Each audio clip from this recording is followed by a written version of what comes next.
Hello and welcome to QuewsNews. This segment is brought to you by myself and my co-host Naznain, and today we're talking about a subject that's very familiar to most of us, social media. Undoubtedly on the surface of it, it can seem as if it's a very undoubtedly positive influence on the world. It allows us to keep in touch with people that we know and perhaps have known in the past, and it allows us to keep in touch with current events and public affairs. But I think there is a side that needs to be discussed, which is potentially a less favourable side that can affect both our personal, professional lives. I was hoping just to start the conversation today by saying, obviously, social media is something that we all use day in, day out. The key players here, Facebook, YouTube, Snapchat. TikTok has risen to be very widely used. Of course, TikTok is one that I try to stay away from because I know that you can spend a lot of time on that one. Hours of the day can go by with absolutely no accountability. You just have seen 100 clips and got nothing to show for it. As I said, it's something that we can, on the surface of it, say is very beneficial.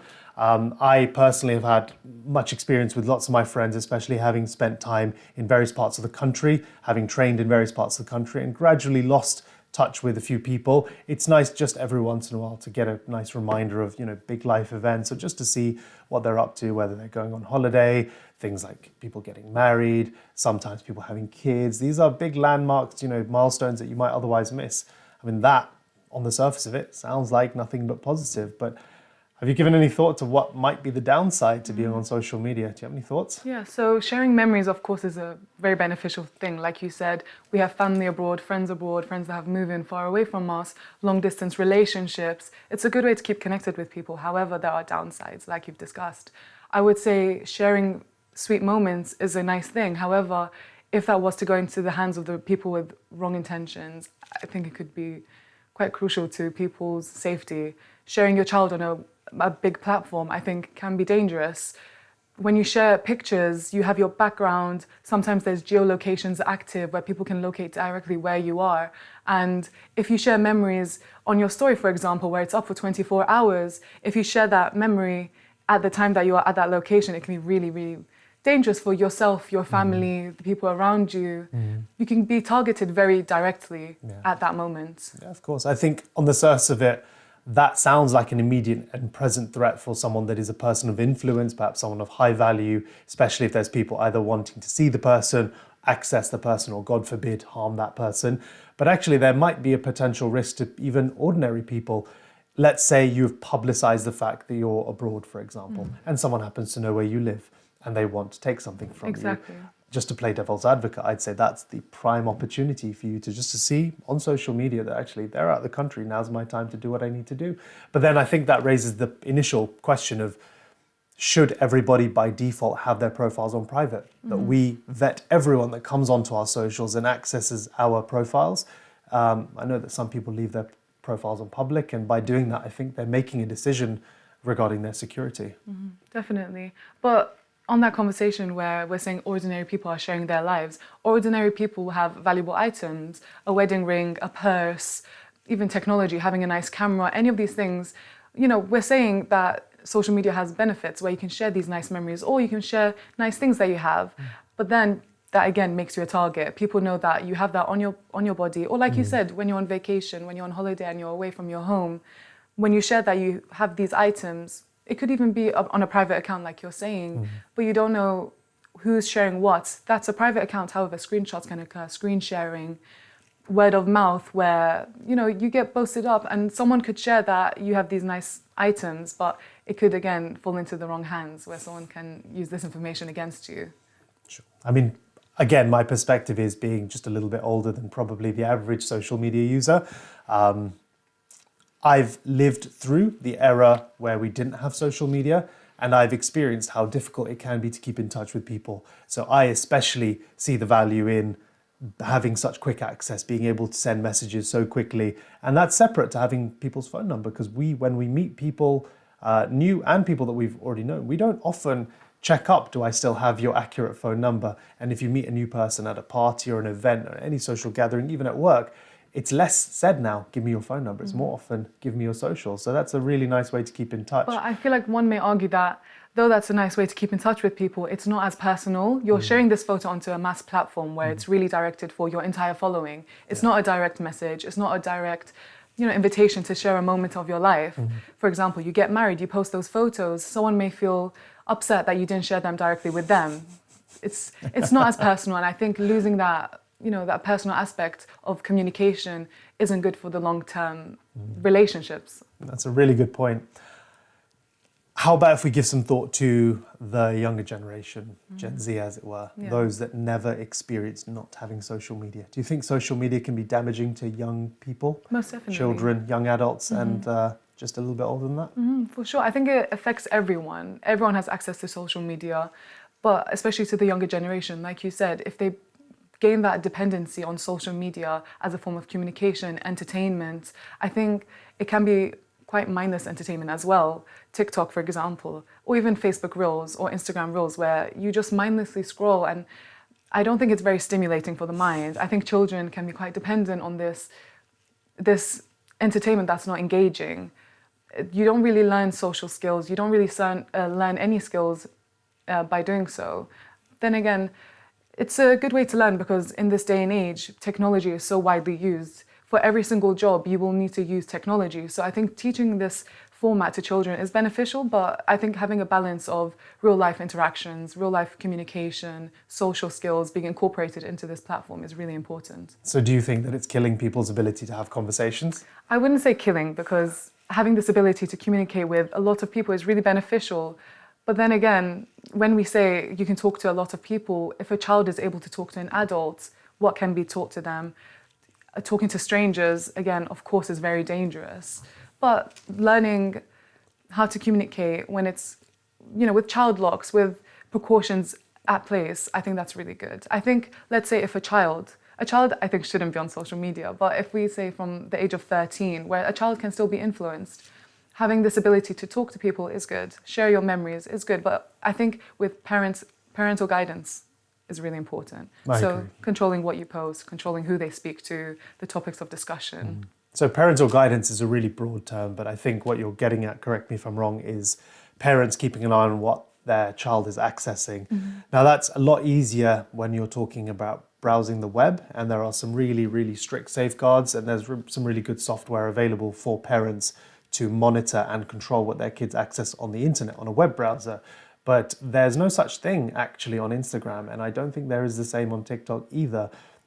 Any person logging into that website can access really anything, and it's been noted time and time and time again that actually the policies with regards to what is allowed on the platform and what is banned from the platform, they are stringent in some ways with regards to depictions of violence and hate speech, but things like nudity, for example, and violence, they seem to be somehow freely allowed. And I would argue that could be somehow potentially damaging to the younger generation, especially if the parents think that they're doing their best by enhancing the safety, the parental guidance on the web browser side of things, but have the least bit of idea of what is actually allowed on social media like Instagram and TikTok. Most definitely. So parents really do rely on these guidelines of social media platforms. However, like you said, there's a lot of grey areas where, for example, nudity, a lot can be shared under the name of medical information,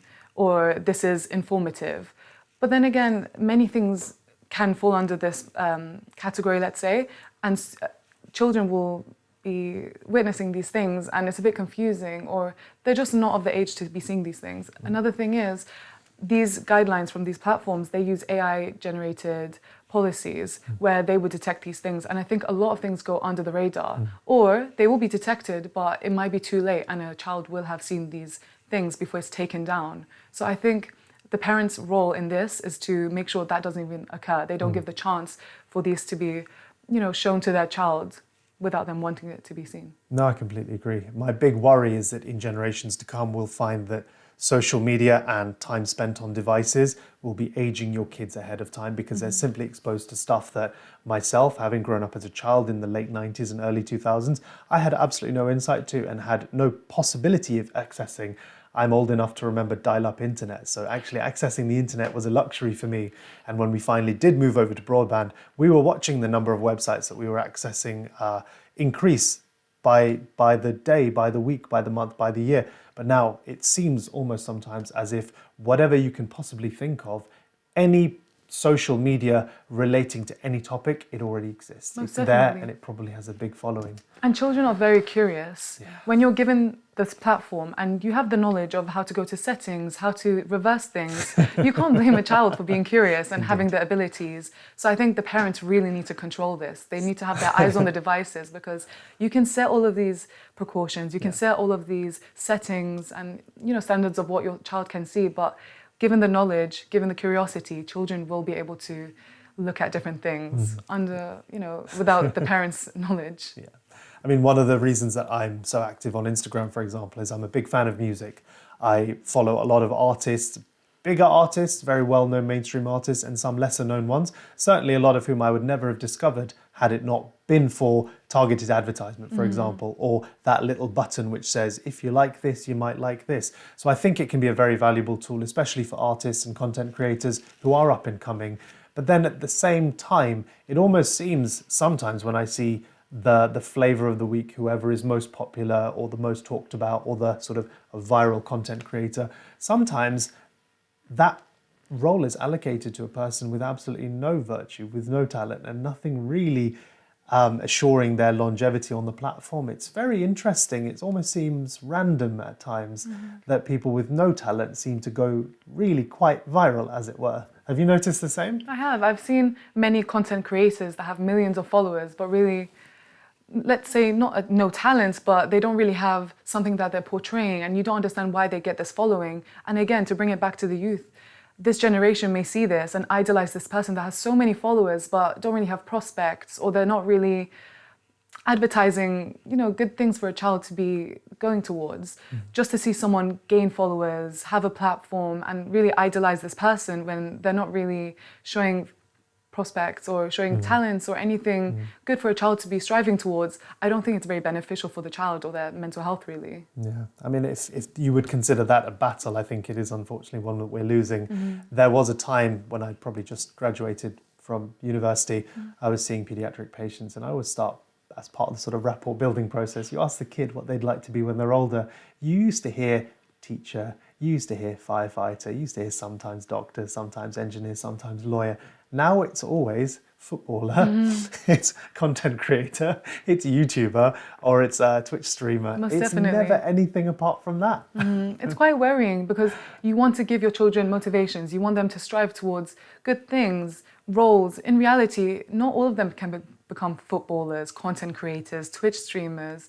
It's limited. So if they're all going towards this and they don't get that, what else are they going to go towards? What are their job prospects? What are they working towards? Are they going to get degrees? Are they going to be educated towards something realistic? It's really worrying. Definitely. I think most of who kids idolize nowadays, they don't really speak about careers guidance. They don't really talk about planning for the rest of your life. They definitely don't talk about university, because I suspect most of these people who are in the spotlight, doing really well for themselves, that have that financial support, they are 1 in a million or even less. And they would make it seem as if you follow your dreams, you can achieve exactly the same as me, where I think just having a little bit of the benefit of hindsight, we all know that not to be true. Only a tiny fraction of people that have that intention do well. And we never see any of the millions of people that start YouTube channels and sink their parents' money or their own money into it and never go anywhere with it. Most definitely. And I think that is a discussion where we should talk about insecurities that arise because of social media. If a child or if anybody doesn't see the struggles of these people that glamorize their lives and only show the positive aspects, really you look at your own life where you're going through every emotion, every up and down of your life, and you think, why am I not achieving what they're achieving at the highs that they are achieving? But in reality, when they filter and only show the good things of their life, or they lie about what they're really going through, it's really difficult, because then naturally comparisons occur where you look at your own job, your own, your looks, your relationships, just every aspect of yourself. And when you compare and you're comparing to something that's unrealistic, it's really difficult for yourself and again, your mental health. Yeah, that's a really interesting point. I think one of the best bits of advice I was given early on, I think I must have read it, I think someone may have said it to me, don't compare your daily life to other people's highlights. And really, I think that really distills the biggest problem, at least as far as I can see, with social media, that you will see only the good parts of everyone's life. You will never see the stuff that happens behind the scenes to make that stuff happen. Everyone can paint a very rosy picture on camera or smile for the purpose of that one shot or lay up a really, really cool scene for a short video. But who knows? Are people really having fun? Most definitely. And there are accounts dedicated to showing the background and the behind the scenes of these influencers, and they're quite comical, and they show the behind the scenes and the setup to get the shots and the videos. But in reality, when you think about it, all of this is staged. All of their photos, even the ones that look natural, where they're sitting at a coffee shop with a coffee in front of them, they angle everything. They edit, they ensure everything looks so perfect. And again, when you compare your life to this, you think, why don't my little mundane moments look like theirs? But again, you're comparing your everyday life to their highlights, or their filtered and their edited highlights. Like how realistic can it be? Do you think that social media is harmful to young women's self-image? I mean, that's a very broad conversation, but overall, I think, in my opinion, I think it is, because on social media, what are we seeing? We're seeing bodies that have been sometimes surgically enhanced or edited on apps. There are many, many editing apps that are also widely available, free to download, free to use, quite simple to use as well. So I think anyone can use it. And I've heard the arguments from many influencers where they say, everyone else is editing, so why would I not? This is their job. They're advertising clothes, makeup, skincare, so they need to make themselves look as good as possible so they can sell this product. But then again, as a daily consumer, we're not selling anything, we're living it. And we're not editing, we're looking at our reflections, we're looking at ourselves, and we're not reaching that standard. But this standard has been so falsified and so edited, and it's really difficult for your mental health and your self-image. Yeah, I would describe myself as someone that's fairly resilient to that sort of stuff, but it is really, really easy to, after a little session of browsing whatever corner of the internet you've ended up, to really hate yourself and to really hold yourself to an unrealistic standard and go, why haven't I achieved that? Especially when it's people in their early 20s or late teens who appear to have it all. They appear to have the looks, have the body, have the car, have the savings, have the property, whatever it might be. And I think one thing that's talked about a little bit less, it's certainly talked about, but I don't think it is as much as women and their self-image online. I think it's the fact that young men are also being given a pretty unrealistic guide as to how life should go. And I think what it's leading people to do is eventually give up when they realize that, hey, I'm in my mid-20s. I haven't got the kind of savings that the people online make it seem as if I should have. And then they just go, well, what's the point even bothering when I'm bogged down by this payment and that payment and that payment, and I might be a few years into my career. But again, if you're at that position in life where everything that you see online is people seemingly hitting their goals ahead of time, it's really easy to forget that all of the people aren't doing those things. Perhaps people in the same boat as yourself just aren't posting online. They definitely exist, they're definitely out there, but they're just not quite as prolific online. Most definitely, and it's really interesting to hear your perspective on it, because I look at the female gaze, what we interact with, beauty and all these things. However, I've seen from the male side that these, I'm not very educated on the topic, but like cryptocurrency sharers, forex traders, just people that glamorize these really expensive lifestyles, and they say it's so easy to access and it's so easy, just learn about business, just learn about trading, and you'll achieve what they've achieved. And it's obviously not as easy as that. You have to be knowledgeable on this, you have to know how to achieve what they've achieved and how to work towards it. And they sell courses and they get money out of these young people that are so easily influenced. And I think it's really difficult to know who to trust, know who's sharing real things, because when you flash, a lifestyle, all of it can be fake, just like the beauty that can be edited. Cars can be rented, watches may not be your own, clothes may be fake.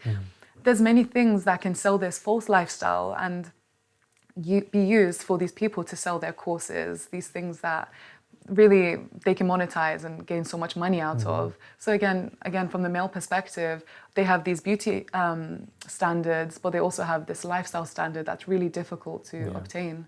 That's very comprehensive, but all of that pertains to the personal side of social media, really. How about the professional side? We've had news not that long ago that a prominent junior doctor has unfortunately been suspended from his role within healthcare because of posts he's made relating to a particular conflict happening in the world right now. So how about the topic of workplaces? It doesn't have to be healthcare, workplaces in general, monitoring or policing or insisting that your social media has to have a particular flavour or lack thereof. What do you think about that? It's incredibly difficult, and that specific topic is so hard to see because you know that this person has worked so long. They've worked to get their education, they've worked to build a rapport and to, really build their career, and all of it can crumble because really you think you're allowed to have free speech, but then they shared their opinion and it just damaged everything and it took it all away. And it's really difficult. Censorship, free speech being taken away from people. I don't think it's fair for that to come into their workplace. Of course, then, to play devil's advocate and to understand why that occurred, let's say someone is working in the healthcare profession and they share an opinion against, let's say, a certain group. You want everyone to feel welcome and not to think that your healthcare provider has a bias against you. So I understand being tasteful and sharing opinions that don't really directly implicate a group of people. However, again, we should have free speech. We should be able to share our opinions on this platform. Do you agree? Yeah, I do. I mean, we should be able to do and what is the reality often are two separate things, which is really regrettable. But I can understand from some perspectives that companies, even outside healthcare, have an image that they like to portray. Their brand is often monitored and controlled by teams of people, and the brand is only the sum of its parts, and the parts often are the employees. So let's say you're talking about an airline. There have been a few high-profile cases of air stewards, for example, sharing pictures of themselves being less than perfectly professional on those aircraft. And what does that end up doing for the brand image? It makes it look like a bit more of a joke, makes it look less professional and less proper. I can understand that. But when it comes to things like sharing views that have, I would argue, absolutely no bearing on your ability to do your job or represent your brand, as it were, I think that should be left alone. I mean, it's very easy to say from a distance, I'll keep your social profiles private and don't allow anyone on that might be able to, quote unquote, snitch on you or rat you out to your company. But when are you ever really safe? If you've got even one colleague on your social media, then you run the risk of them turning around to your employer and saying, well, I think that's a little bit dodgy. And whatever the reason that might be, it might be because they hold themselves or their loyalty to that brand maybe at a slightly different level or a higher level to yourself, or because they just didn't like what you said. It's very easy to play sort of tattletale, especially if someone holds a controversial view or one that's different to your own, to basically go, this is the best way that I can screw them over. I can go tell their workplace. Most definitely. You can do that anonymously too. Yeah. If I see somebody that's in the public eye that has a job with a particular profession, I can even send an anonymous email to say, by the way, your employee has this opinion. What do you think about it? That could be the end of their career. Most definitely. And in that sense, a complaint is a subjective thing. You can say, my feelings were hurt, and you can't deny someone's emotions. And then that becomes difficult because someone can lose their entire career based on someone's feelings or false feelings purely because they have bad intentions. So yeah, it's really difficult. And then for the person posting and wanting just to share their opinions or, moments or just thoughts, it's really difficult because they then are just fearing doing so. And really, social media, this platform, it should be full of free speech and you just sharing moments of your life, all your thoughts, all these things, not carelessly, but, with some peace of mind that I'm allowed to do this. Of course, you shouldn't share things that are hurtful or harassment or any of this, but if you're doing so in a professional way where it doesn't implicate your work or people you work with, then this fear should not exist, really. Yeah, I mean, free speech is the phrase. We love it. We like the idea of it. Obviously, I know your feelings on that. But free speech is something that Elon Musk spent record amounts of money to sort of take Twitter, now X, to reinstate it, to make it the final bastion of free speech so that anyone can say anything. But some people remain banned on X because they seem to be lauding hate speech rather than free speech. There's a grey area, I think. I don't think it's that defined as we like it to be, the difference between free speech and hate speech. I mean, what is hate speech? Most definitely. And again, it goes back to feelings and it being such a subjective term. Yeah. Hate speech towards one group or someone specific maybe other people sharing their opinions and they feel certain feelings and they need to get it off of their chest and they need to find a community for that support. So it's really difficult finding that balance of who do we support, who do we not support, who do we ban? Because once you ban someone, they've lost that platform, they've lost that support system. But of course, there's exceptions. There are people that are purely spreading hate and harassing someone, putting someone's life at risk. It's really difficult because once you share that opinion, that's potentially hate speech. If you gain a following, it's a mass following against a group or someone specific where you could really harm them, potentially. Absolutely. For me, over the past 6 months, I think one of the greatest things, one of the greatest assets and one of the biggest virtues that social media has held is its ability to tell a story that perhaps the mainstream media is not willing to tell. Now, given the recent ongoing conflict in the Middle East, what we found is that major news outlets like Sky News, BBC News, and the American ones like CNN and NBC, etc., were portraying a certain series of accounts.